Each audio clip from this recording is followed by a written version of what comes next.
Hello, and welcome to Storytime Sunday number 7. Hopefully this actually goes up on a Sunday. So I've been meaning to do this for a while, and it's just more of like I've been meaning to do a Storytime Sunday for a while, and B, I said I would do GameStop stories. Here's GameStop stories. Depending on how long we are as I go along this, I might have to make this 2 videos. I'm going to record the second like right after, so it should be number 8 if I have to go over. I might not go over, so let's see. My tenure with GameStop was odd, but not that odd. So when I was a young lad of the ripe young age of probably 14, don't call 14-year-olds right. Also, my audio sounds weird. I've got this pop filter that I got almost 8 years into streaming, and this little setup, it should pick up my voice correctly. But, like, I don't want to lean in like this the entire time, which you could. I'm going to do this instead. How about that? Oh. I could, but, I mean, I'm in a small enclosed space. You can hear it from wherever. It just might sound, like, slightly off. So, when I was 14, I used to visit the GameStop. We had a GameStop in a little small outlet mall. There was a dry cleaner, GameStop, and then a rug store. So clearly business was thriving. And there was nothing next to it either. Like, even like 2 plazas over was a McDonald's. Like, there was another plaza with like a mattress shop, a toy shop, and something else that was like closed down after that. None of these were name brand. That's not true. The dry cleaner was Dependable Cleaners. And then on the left was a Borders. This was across the street. So like, we have this little outlet mall, then we have a street, we have another little outlet mall. Both of these are small. Like, there was no sidewalk connecting or anything like that. Like, you had to like walk over a good while, but not like that far. Maybe like 300 yards. I don't know. Anyway, mattress store, toy store, something else store. None of these were name brand. And then the Dependable Cleaners. And then we had a four-way intersection on the other side. Then a Borders, and then there was a what's it called? It was a Men's Warehouse. You know, like the way I look. And then there was, I think, a craft store, like a Michael's. So all like weird shit. And this was all in like a huge strip. And then like across the street from there was a big mall. I'm not even kidding. Like a little bit across the street was a mall that had its own GameStop and a bunch of other mall shit, like decent stores. So this one, and you're not gonna believe me, somehow this GameStop did better than the one in the mall. That's how funny. It's because it was so isolated. I think it did better, because if they went there, they went there for the GameStop. And that's what we'd get a lot more like trade-in in the mall, because you don't like bring your shit and then walk through the mall with it unless you're a fucking idiot. But yeah, unless you're, the people used to do that at my other mall store I worked at. Anyway, so I didn't work at the one in the mall. I worked across the street, specifically because I used to just visit there for GameStop. When you're a kid, you don't know how evil GameStop is. You're just sort of like, I like video games. That place sells video games. Blah. I remember so I used to visit there a lot before I started, because again, you're a kid, you don't really have anything to do.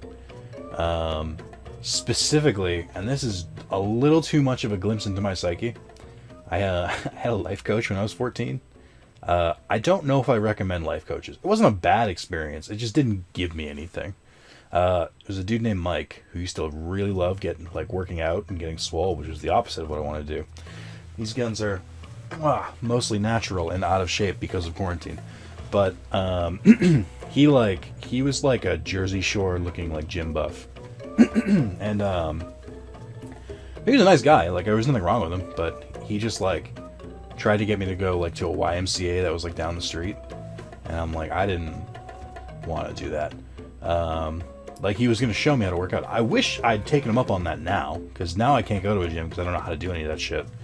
I don't want to hire a personal trainer. He basically offered to be a free personal trainer, and I missed that opportunity. And by the way, genuinely, because in case he's watching or anyone like that, Nothing weird went on here. Like, nothing. Like, genuinely, he was like, I think a couple times he was actually really respectful. I can't even use like an example of like, he would pass a girl in the street and be like, hey, or something like that. Like, genuinely just super nice guy, wanted to keep fit, like the gym was his life kind of thing. That's it. But after the YMCA, like, or anytime we were in like the general area, he would take me to GameStop, because I would always ask. And then, because my like thing was like, if he's a life coach, I'm gonna try and get a job there. And he's like, I mean, okay. So one of the first times he took me there, I filled in an application and I gave it to him. I think I would have been 15 or 16 at this point. And like every like 2-3 weeks, we would basically visit, and then I'd be like, how's that application going? And they're like, we still have no openings.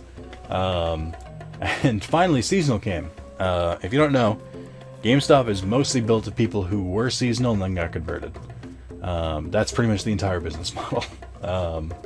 So if you don't know even more, seasonal means like during the holidays they need extra staff, obviously. I think UPS does a similar thing. And I got hired because, you know, they needed the extra people. I was like one of the first people because I was nice. Like, I'm a sociable person. No, I'm not. I don't like being social. But I'm charismatic is the better word for it. So, you know, they're like, yeah, let's hire that kid, whatever. And the first seasonal wasn't bad. I really don't remember much of it. Just to try and date this, actually, if you've ever seen it, it's in my main room. If you've seen the poster of like Super Mario Galaxy 2 and Dead Space 2 like coming soon, and it's like for 2010, that's when I worked there. Around the time that those were like coming out and stuff like that. I remember I worked the release for, actually this is super ironic, I worked the release for Mortal Kombat 9, and I also 10 years later would work or 10 or 9 years later would work the release of Mortal Kombat 11. So that kind of puts into perspective my 10 years at GameStop. I remember Mortal Kombat 9 came out the same day as another game, and I want to say it was L.A. Noire, but I don't remember. But so I worked during that like general time period. Like we'd already stopped taking in. I think we still took PS2, but that was it. I think Xbox and GameCube had been phased out by then. And so seasonal, other than that, was pretty unremarkable. I like don't remember anything specific about the seasonal time. So I worked. I can describe the people I worked with, and I don't want to give names. So I worked with one dude who, God, this is gonna give him away. And if he's watching this video, I'm sorry, but you have a fucking catchphrase, whether you knew it or not. He always be like, "Yeah, dude," you know, what's going on? Like, he'd be like one of those people who would like headbutt and like, "Yeah, dude." His catchphrase was, "Yeah, dude." We had another kid we worked with who was kind of a stoner, but like not like, he was like a townie stoner, so like he wasn't like super into Bob Marley and shit like that. He didn't like dress the part, and he wouldn't like talk about like indica cannabis or whatever the fuck it's called, like the medical name. But he would, he was smoked all the time, just constantly. Like on break, he would like do like a roach or something like that, like constantly. But like he never smoked enough to get like that high. Like he was already kind of a dumb kid.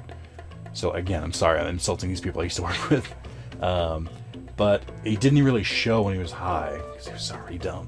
So, like, he was dumb in certain parts and smart in other parts. I don't know. I'm not going to defend it. So those were the two SGAs. SGAs are people who, kind of like a shift manager, more or less. It's a senior game advisor. I don't remember any of the game advisors, which is the normal position. That's what I was working. I don't remember a single one of them. Then I remember also there was another seasonal SGA, and I don't think he's gonna find this, so I'll say his name because his name was weird. His name was Keith, Keefe, and I was like, that's not a real name. Surely you mean Keith, Keith. And he was like, no, it's Keith. I'm like, okay. And he was like the first person I saw who worked at GameStop and was miserable but would put up a front to the customers. He was really good at getting numbers. So, like I should mention, so everything behind GameStop, like the whole back end, every single transaction, it's can you get scratch protection on the disc. Used to be a much bigger deal. It kind of died out a little bit with the PS3 era moving forward because they're hard to scratch.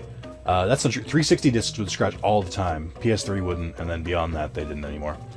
And then scratch protection, reserves. Reserves are probably the most infamous one, because it's like, hey, you know, are you looking at this game that's coming out? Those, weirdly, those are usually second in importance for the for GameStop, and then the third was the, you want to sign up for a subscription to Game Informer? That was what it was back then. When I started working there, they were shifting towards the power-up card. Like, the power-up card existed. I think it was called the Edge card back then. And they were kind of shifting to the benefits of that being more important than the actual physical magazine. Now the magazine's an afterthought, and it's kind of annoying that they still, like, force it on you in some places. Anyway, those are big. My numbers were never great. They were okay. When I was a kid, I wasn't great at getting the results, because I just, like, if I knew someone didn't need it, or they were short on cash, I wouldn't push it on it, or I wouldn't ask certain people, because I was like, I don't think they want it. Later on, I would just ask everyone, and later on, I had become much more confident in who I was as a person, mentally, and I got pretty good at it. I think I had the best numbers in my store when I left to go my job that I have now, and or until I got the interview for my job, and then I slowly checked out. But yeah, it was so those are the big things, and Keith was really good at all three of those. And I remember he was he was, and I carried this with me for the rest of my tenure at GameStop, both when I left and came back, where at the end of every transaction, he would say, "Power to the players," and then, like, I asked him about it one time. He's like, "Oh, because it's fucking stupid. It's the dumbest thing I've ever..." Like, everything he did was completely fake, and he, like, hated it, and it was the funniest thing in the world to watch. Just the fact that he was trying to go, "Power to the players." Just, I can't get over it. It was, like, one of my favorite things in the world.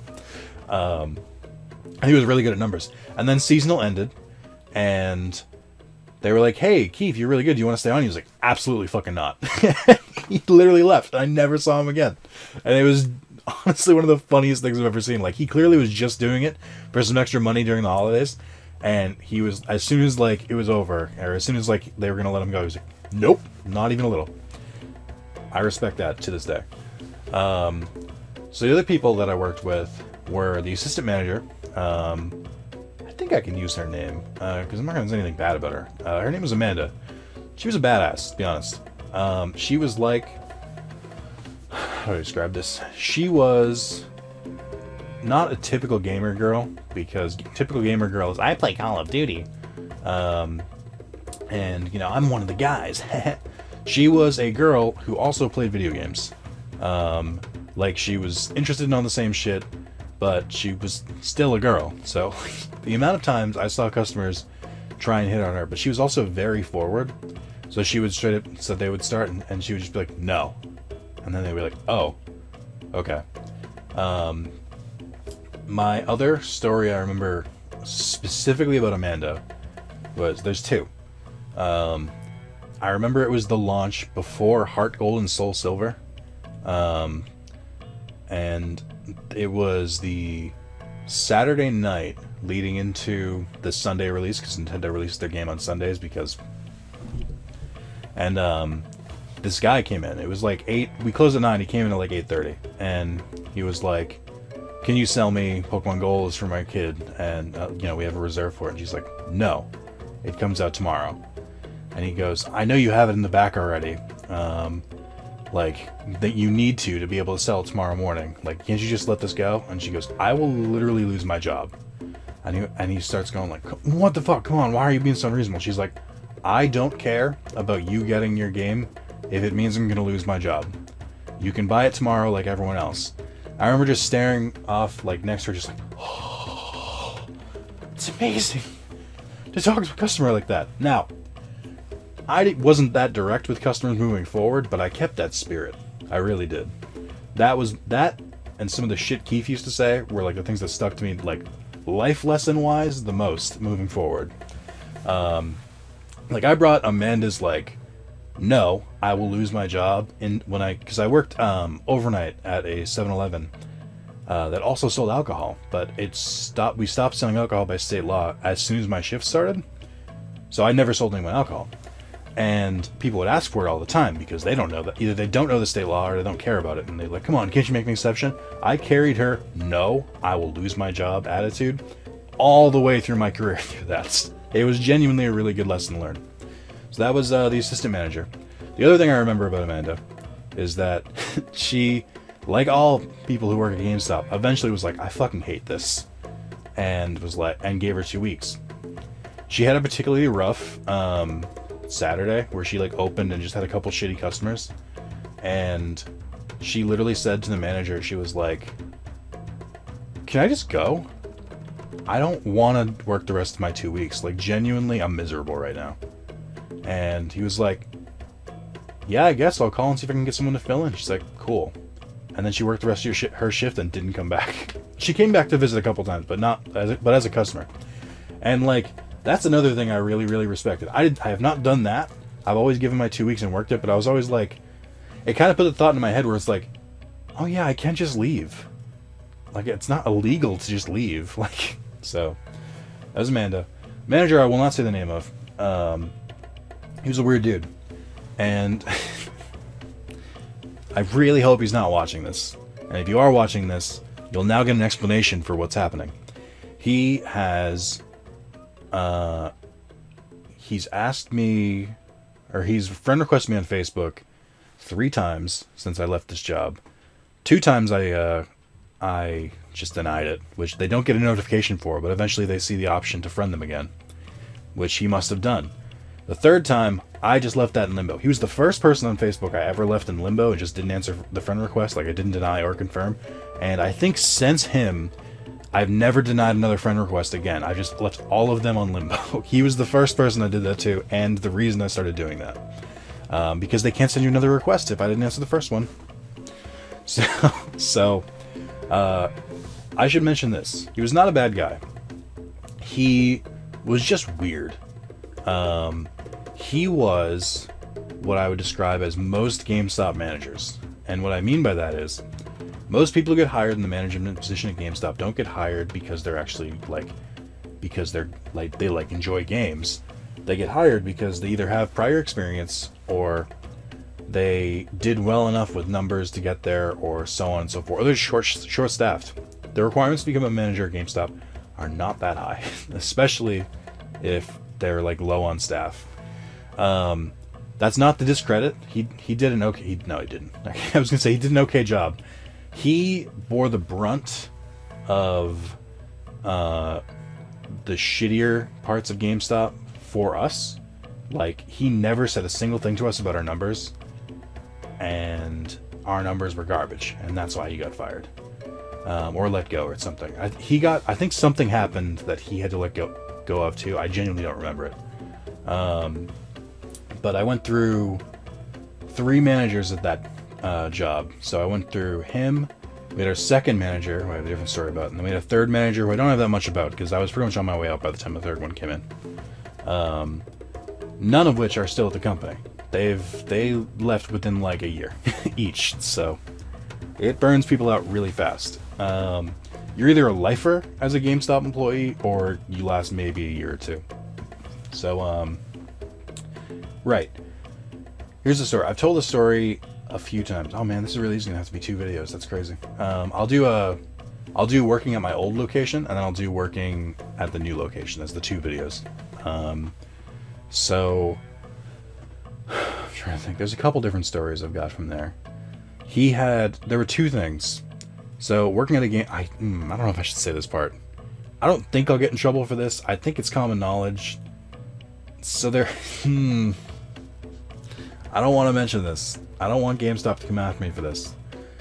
Let me generalize it. It's common practice to have a portable safe. Like, when I say portable, I mean you can physically lift it.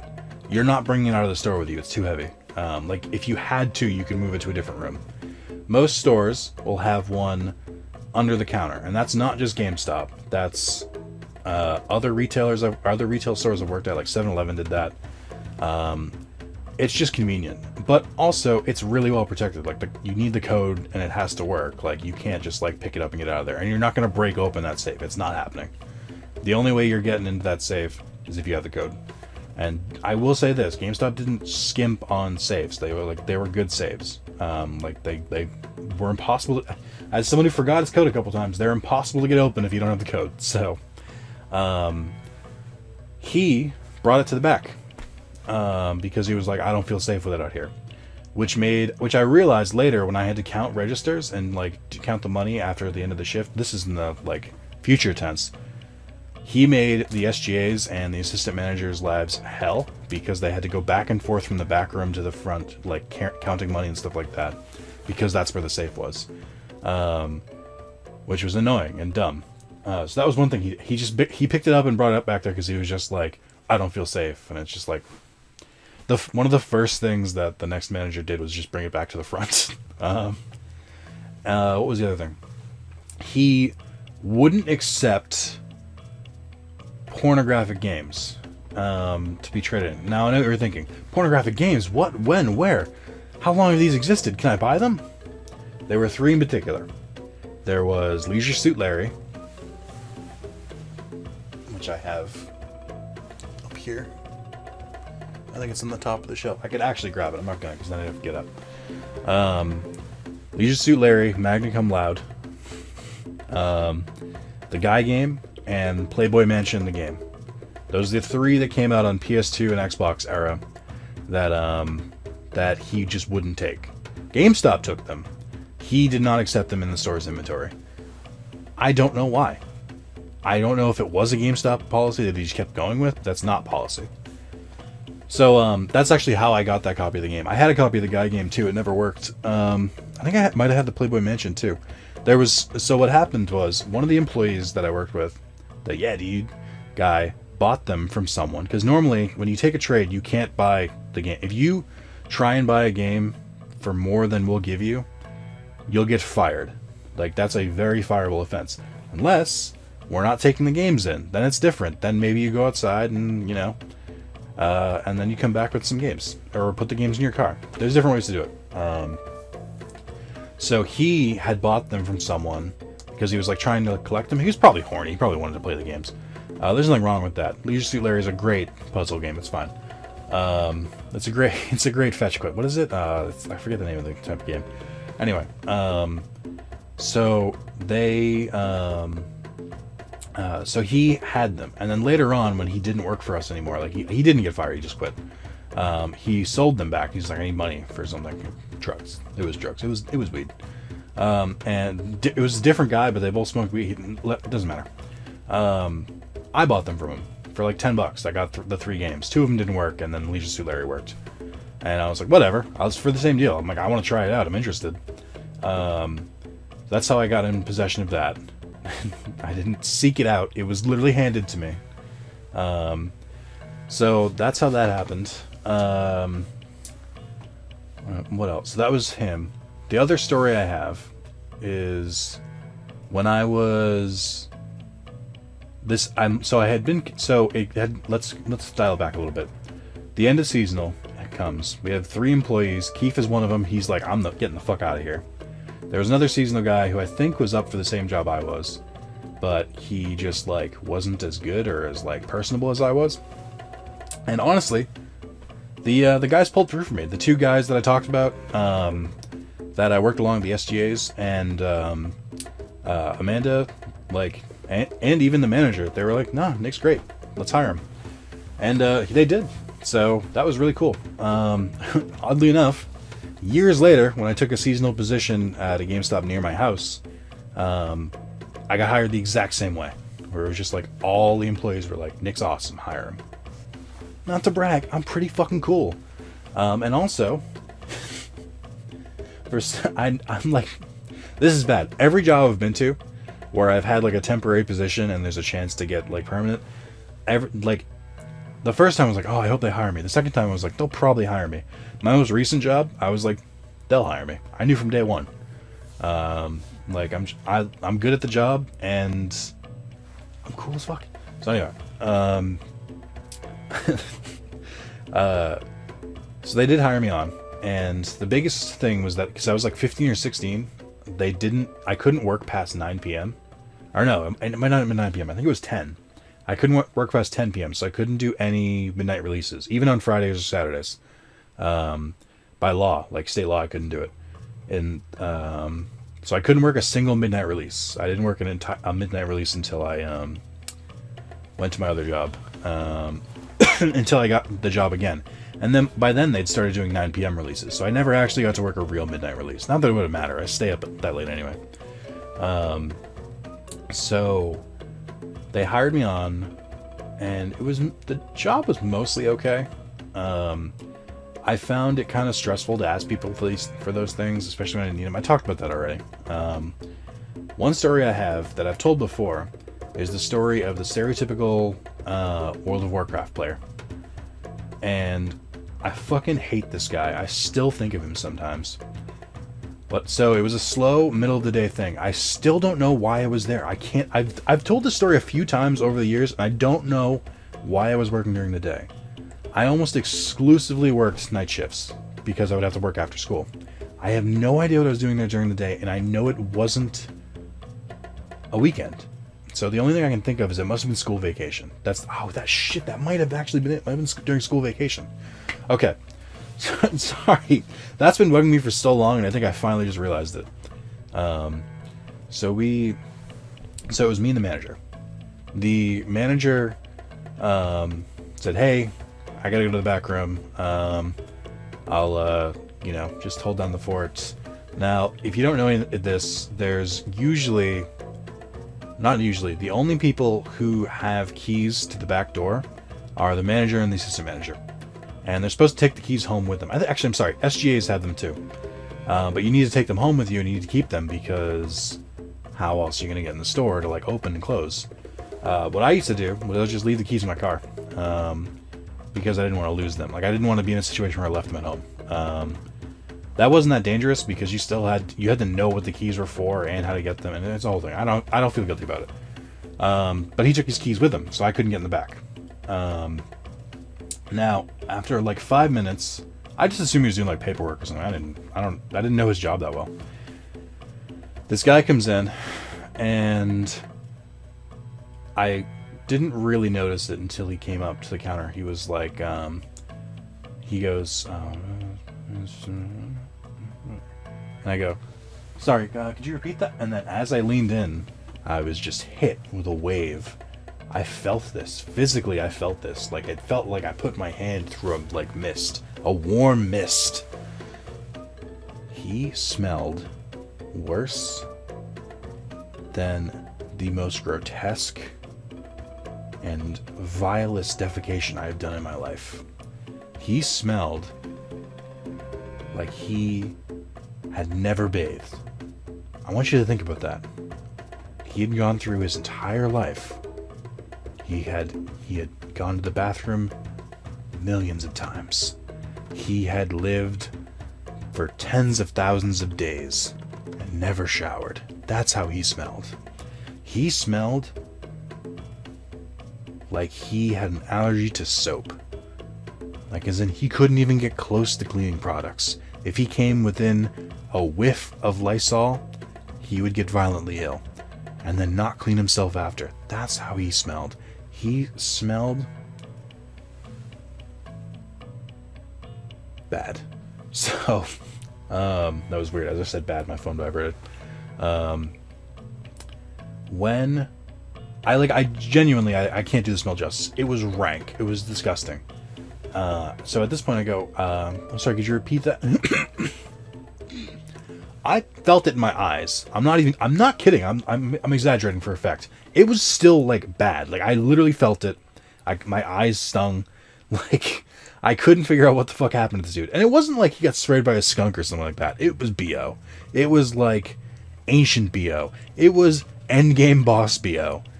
And he just goes, and I'm like, one more time, like, oh, I'm sorry, I really can't hear you. The fans for the air conditioner are kind of loud. That wasn't true. I just couldn't hear him. And he goes, World of Warcraft time card? Back when we kept PC games and PC stuff like World of Warcraft time cards, did we keep it locked in a drawer in the front? No. We kept it out back with the safe because security. So I now walked from my safety haven of the counter, which had been breached by chemical warfare, and go to knock on the door. And I knock, and I'm just like, hey. Shit, I said his name. Okay, so I was knocking on the door, and I was like, boss, insert his name, which I hope I just cut out. And no answer. And I said, I like turned to him and I go, sorry, you know, they're locked out back. I'm trying not to breathe through my nose. You know, he should be back in a few minutes. And and I turn to the guy and I go, you know, they there's a GameStop in the mall. They also have World of Warcraft time cards, and I will never forget his response. His response was this exactly. It was, crowds. I'm like, and I just like turned and like looked back towards the door where you couldn't see me, and I like just went, of course he can't handle crowds. Of course he can't. I didn't say it out loud, but that was my thought. I was just like, oh my god, of course not. And then he, and after like banging increasingly loud. So the way the back room worked is that there was like small back room, big hallway where you put all like the excess games and stuff like that and systems and whatnot, and then a bathroom way at the end. So if was clearly in the bathroom, I said his name again. All right. So boss clearly couldn't hear me because it was way at the end. So I had to start banging louder. After like another 5 minutes, he finally comes out. He goes, what's going on? And I like pushed or like wiggle past him to go like grab the card off to the side. He like turns to me, he's like, what the? And then I could just see him like, I could see a stun look where he's just like, what the? And I went something like that. And he turned and he goes, oh hey, how's it going? He's just like, and he turned back and he was just like, so I went, rang him up, and then as soon as he left, and I was like, what the fucking fuck? And he was like, oh my god, it's so bad in here. It still smells. It's on my clothes. And I was like, yeah, it's really fucking bad. Imagine having to be here. What? And where the fuck were you? He's like, I was taking a shit. It's like, why don't you just tell me that or leave the keys? He's like, I didn't think I'd be gone that long. And I was just like, it was just the worst perfect storm. And like Mr. Security himself went and opened up the door, which you're not supposed to, because he was like, we need to air out the store. To the point where a woman came in later, like maybe 20 minutes later, to like buy something for her kid, and she goes in and I'm like, what is that smell? And like, the guy had been gone for 20 minutes, and she still was like, what is that smell? And I was just like, you don't, oh, it was really bad. Just really bad, ma'am. Sorry. So, yeah, that was, that was most of the stories. Another story I want to tell my boss was that he was the kind of person who bragged that he had a girlfriend. I remember this conversation once. It was me, Amanda, and the boss, and he was trying to brag to us, or he was like, you know, girlfriend's great. Like sometimes, you know, she's so horny all the time. And I remember, even as like a 15, 16-year-old who was horny all the time, hormones, man. Like just being like, that's in poor taste. But he would just be like, I should mention, he was like 32, like early 30s. And he was starting to lose his hair. What a fucking loser. Can you imagine losing your hair before you're like 40? That'd be crazy. Actually, the guy pulled off bald pretty well. So he was like bragging. He's like, you know, sometimes she'll like, just like mount me in my sleep and just start, like, and we'll just start having, or she'll just like fuck me while I'm asleep. And I remember Amanda going like, that's rape. And he was like, no, because I want it. It's like, did you give your consent? And she goes, did you give your consent? And he goes, well, I mean, I told her ahead of time that she could. It's like, but you were unconscious. And then he was like, well, asleep. And then she goes, yeah, that's real hot. So you were asleep, so you couldn't even feel it? No, man. You got the perfect relation. Like, she was flaming him. And I was just like... so just that kind of weird.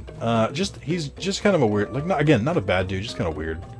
He did, like, weird shit that didn't... Like, nothing, like, stands out at this point. Like, there was not that many, like, weird moments. If there were, I'd suppress them. But it was just a lot of just, like, weird offhand comments here and there. I was just like, So, he eventually got replaced. And he was replaced by a manager who was a shitbag. And I think he might be one of the few, if not the only people I genuinely, truly, from the bottom of my soul, hate. And I don't mean hate like I hate that guy, he's annoying. I mean hate like, if I see him again in real life, there may be violence. Because I have an overwhelming anger towards him.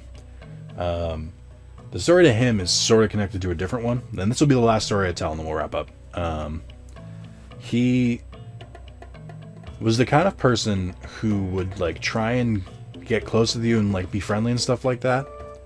But everything he did was in his own self-interest.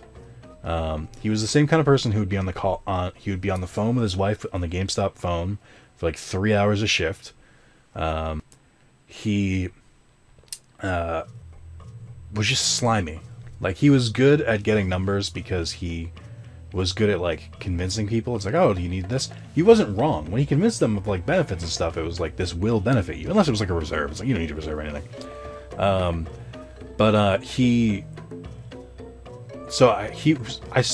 He left on good terms. Like, he eventually got his own store in a different area. What happened was the store we worked at got closed, and a new one opened across the street. So the mall one and that one got closed, and down in a different part later down the street, they opened up a new one. And the new one was huge. It was like a state-of-the-art GameStop, like the biggest one we have. Even when I went back to work 10 years later at the busiest store in our district, that one was number 2. It was the second, like, busiest store we had. It would open up in a plaza that, like, had slowly been developed over the couple years I worked at the other one, and a different manager took over there. I'm just gonna say this guy's name, Manny. Manny was a super cool dude. I didn't have that many interactions with him, and eventually he just stopped putting me on the schedule because he wanted me to get fired, which is fine, whatever. That's eventually how I got my job at 7-Eleven, because I just had to look for work. And he eventually put me on the schedule. I went in, I was like, hey, I don't even remember how to do this job, and I don't want to do it anymore. Do I have to give my 2 weeks, or is it cool if I just leave? And he was like, honestly, you can just leave. Like, it's 1 3-hour shift. I'm like, cool, thanks. It's been something. It's working for you. Like, because I used to call in and be like, hey, am I on the schedule this week? And I was like, nope. And I was like, but you can still use your discount and all your like perks. And I was like, okay. So yeah. Then he so that's the end of Manny. But for the other guy, years later, before I worked at GameStop again, the shitty manager got a job working at a life insurance place, and he basically was saying, like, there's government loopholes because, like, the way the insurance industry, like, works is that if you put money into this thing, then if you put money straight into this thing for like 10 years, it'll pay like a lot more than if you just put it in like a mutual fund or like a savings bank. And I was like, that sounds scammy as shit. And he's like, no, dude, I'm doing it myself. Like, I got a bunch of our other, and like, he named off the people that we worked with, doing it and stuff like that. Like, honestly, like, it's really good. And I was like, okay, I mean, I guess I'll go in for a meeting. And it's like, he met me outside. He was now dressed in a suit. And he, like, the first thing he said was, hey, I'm sorry to hear about your mother. This was after my mother had passed. And I was like, oh, thank you. He's like, I struggled with I was really sad to hear it, but I'm glad to hear you're doing better. And I was like, oh, thank you. And I was like, hey, just be honest with me, this sounds shady as shit and, like, scammy as shit. Like, if you say, I trust you, like, if you say this, what's his name? So I said, I trust you, blank. If you say that it's that it's fine, then I'll believe you. And he goes like, it's legit, dude. Like, trust me. And I was like, okay. So now we get in, and we have like an hour-long meeting, and this big, and not this big, this old like fat dude comes in. And he's like, would you like to make more money than you'll ever see in a bank? And then immediately my red flags were like, this is a scam. You're giving me a hard sell here. And like my old manager was quiet the whole time. And he was just like drawing on the board, this is what you'll earn with a mutual fund. This is what you'll earn with this. And I was like, if it was just this dude, I would be walking the fuck out. Like, this is clearly a fucking scam. And so then like at the end, the dude left and it was just my old boss. I was like, honestly, that's sketchy as shit. Again, I'm going to ask you, is this on the up and up? And he was like, yes. I'm even going to get some of our other people into it. Like, I put my family into this. Like, it's legitimate. So this was in, and like, so then we go back outside and he's like, you know, I just want to say like, again, I'm really sorry to hear about your mom. Like, I went through my own stuff and stuff like that. And like, you're really tough for going through this. And I'm glad you're like working to like better yourself. And, genuinely, I am really sorry about your mom. And I was like, oh, you know, dude, thanks. Like, I appreciate it. And, then, so that was in May. In October, so I should mention, part of this was me paying $300 a month, and I was supposed to do it for like 10 years into this life insurance policy, and then eventually it would pay out, and it would start paying like with much better interest, but they like straight up said like, you're gonna lose money in the beginning. I had extra money at this point, because I'd saved it really well. And so like in October, I was like, hey, I can't pay this anymore. I've got bills and stuff to do. Like, it's not seeing immediate return. I know it's important to plan for your future, but like, I can't do that if I can't currently plan for the present. So like, I felt really bad. I was like, I said it again. So I said, dude, I like messaged him on Facebook. I was like, I can't keep paying this. I'm sorry. You know, I don't want to let you down. I know you're getting some sort of commission or something like that, but like, I have to stop because I just can't afford it at all. Like, can you please, like, you know, put a stop to my payments? Like, I can't even like make my rent. So that was in October. In November, I got charged for another payment. And like what I had assumed had happened, so I had messaged him like mid-October, and the payments went through at the beginning of the month.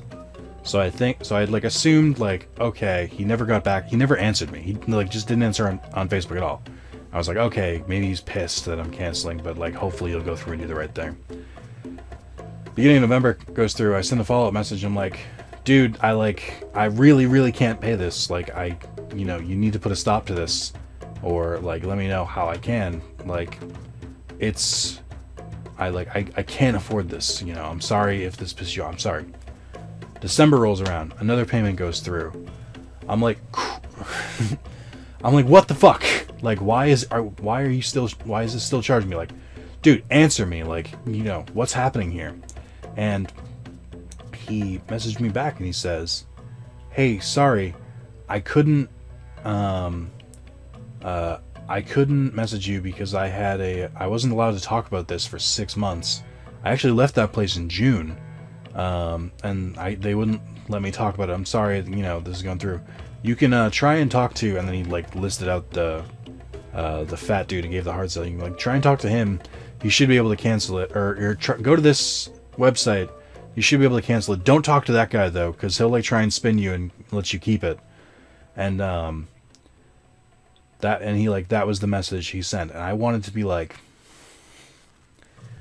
he ignored me for months. I spent at least $900 more than I had to, or $600 more than I had to, on top of these fucking thousands I got scammed out of already.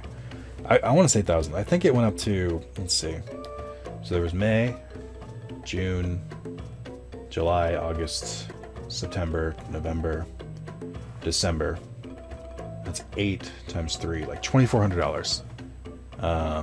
which I would like that now, like, and I said, like, and he, like, literally just, like, he knew it was a scam as early as June. I assume that's why he left. He didn't let me know. He didn't warn me. He didn't tell me to stop. And then when I tried to actively get him to stop, he still ignored me. And I wanted to rip his fucking throat out. Because not only did he do that, he purposely talked to me and, like, warmed up to me about my, like, mother's passing to try and make a sale with me. And is hands down the worst human being I've ever met. Like, genuinely, very rarely will you see me get actual anger. I'm really fucking mad just talking about this. Like, the absolute scum, disgusting bottom feeder that he is. So that's my second GameStop manager. But that's mostly the stories from my first 10 years. That was when I was working in high school. I don't really... I mean, there's scattered stories that I might remember later, but off the top of my head, just riffing. That's mostly what I remember. And I, like, you know, it wasn't a good job. It was sales, which is hard to do, especially when you're that young. When I eventually went back, I was a lot more, like, seasoned. So I had no problem selling to people because I sort of just saw it as, like, a I don't care kind of thing. Like, if they're shopping at GameStop in the age of digital, they deserve to be upsold. Like, this is what they're here for. But yeah, so that was my teenage time in GameStop, along with some of the people I met along the way. Yeah, I'm gonna have to collect my thoughts for the next one, because the next one's more complicated. Because A, it's more fresh in my mind, and B, I think more stuff happened. It might even be a three-part saga. So yeah, thank you guys for watching. This was probably the longest one I've done of these. Let me know if this was too long to just see me stare at a camera, and let me know what you think. Comments, reactions, give me all that good shit in the comments. Like, I want to know what you guys think of this. Thank you, and I'll see you in the next one.